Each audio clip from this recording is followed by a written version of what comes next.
জামগড়া পলমল গার্মেন্টসে আজকে সকাল থেকে ভয়াবহ আগুন লেগেছে। সেই আগুনের দৃশ্য আমরা দেখতেছি। এখানে স্থানীয় লোকজন যারা রয়েছে, পলমল গার্মেন্টসে কিন্তু কাজ চলছে, নিয়মিত যেভাবে কাজ চলে থাকে সেভাবে কাজ চলছিল। হঠাৎ করে কিন্তু এখানে যে দোতলাটি রয়েছে, বহুতল ভবনের দোতলায় কিন্তু যে গার্মেন্টসটি রয়েছে, সেই গার্মেন্টসে হঠাৎ করে ভয়াবহ আগুন দেখতে পায় শ্রমিকরা। দেখতে পাওয়ার পর থেকেই কিন্তু এখানে ব্যাপক আগুন ছড়িয়ে পড়ে এবং স্থানীয় যে শ্রমিক যারা রয়েছে এবং স্থানীয় লোকজন যারা তারা আগুন নিভাবার জন্য চেষ্টা চালিয়ে যাচ্ছে এবং পানি দিচ্ছে।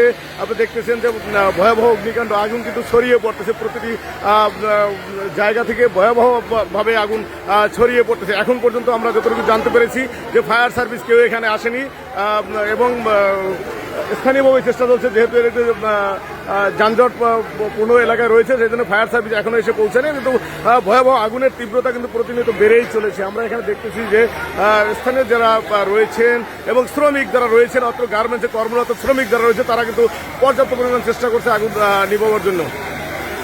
ধন্যবাদ।